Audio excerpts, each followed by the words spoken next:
সকলকে স্বাগত জানাচ্ছি। আবার একটা রেসিপি আপনাদের মাঝখানে শেয়ার করতে চলেছি, সেটা হচ্ছে ঝিঙে আলু দিয়ে রুই মাছের ঝোল।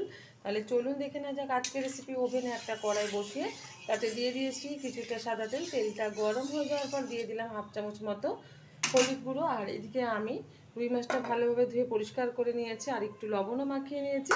এখন আমি আস্তে আস্তে করে এগুলি ছেড়ে ভেজে নেব মাছগুলো। যেহেতু প্রচুর পরিমাণে কিন্তু গরম পড়েছে, তো হালকা পাতলা একটু ঝোল করব। মাছগুলো উল্টে দিচ্ছি।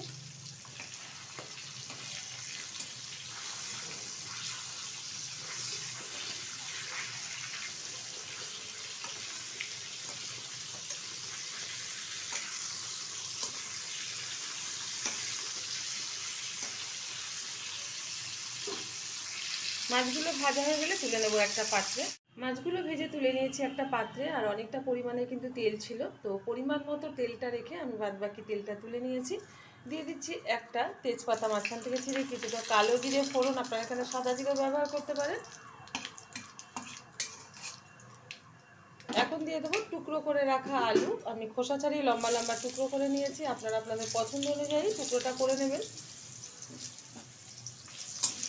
আলুটা একটু ভালোভাবে ভেজে নেব। দিয়ে দিচ্ছি 1 চামচ হলুদ গুঁড়ো, লাগলে পরে দেব।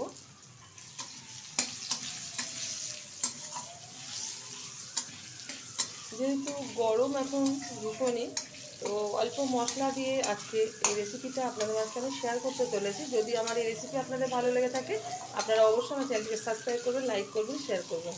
আর একবার অবশ্যই এরকমভাবে ট্রাই করবেন। আশা করি গরম ভাতের সাথে ভীষণ ভালো লাগবে।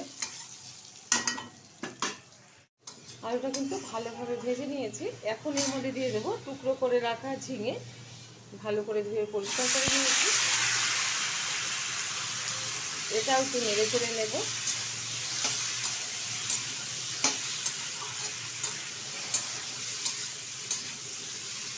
দিয়ে দিচ্ছি পরিমাণ মতো লবণ। যতটা ঝোল রাখবো সেই অনুযায়ী কিন্তু লবণটা ব্যবহার করলাম। দিয়ে দিচ্ছি বেটে রাখা জিরে আদা আর অর্ধেক টমেটো কেটে দিয়ে দিলাম। একটু কষিয়ে নেব ভালোভাবে।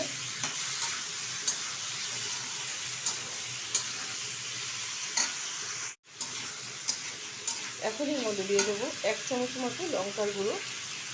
দিয়ে যেরকম ঝাল খাবে সেই অনুযায়ী কিন্তু লঙ্কা বা লঙ্কার গুঁড়োটা ব্যবহার করতে হবে। তো ভালোভাবে আবারও কষিয়ে নিচ্ছি 1 থেকে 1.5 মিনিট মতো। যতক্ষণ মশলা থেকে তেল ছাড়া শুরু না হবে ততক্ষণ কিন্তু আমি কষিয়ে যাবো, নাহলে কাঁচা গন্ধ বেরিয়ে আসবে যদি কষানো ঠিকঠাক না হয়। ভালোভাবে কিন্তু কষানো হয়ে গেছে। এখন দিয়ে দেবো পরিমাণ মতো জল। জলটা কিন্তু বেশি দেবো না, যেহেতু ঝিঙে সিদ্ধ হয়ে যাওয়ার পর কিন্তু প্রচুর পরিমাণে জল বেরিয়ে আসবে, তো সেই কারণে পরিমাণ মতো আমি জলটা ব্যবহার করলাম। আর বেশি যেহেতু ঝোল রাখবো না, দিয়ে দিচ্ছি ভেজে রাখা মাছ।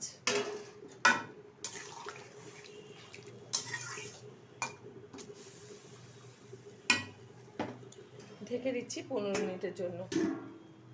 ঢাকনাটা তুলে দিচ্ছি।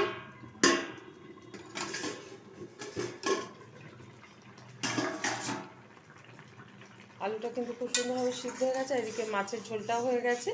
নামিয়ে ঢেলে দিচ্ছি একটা পাত্রে। আর গরম গরম ভাতের সাথে কিন্তু এরকম মাছের ঝোল এখন সার্ভ করবো, সাথে একটু গন্ধরাজ লেবু। দেখা হবে পরের ভিডিওতে নতুন কোনো রেসিপি নিয়ে। ধন্যবাদ।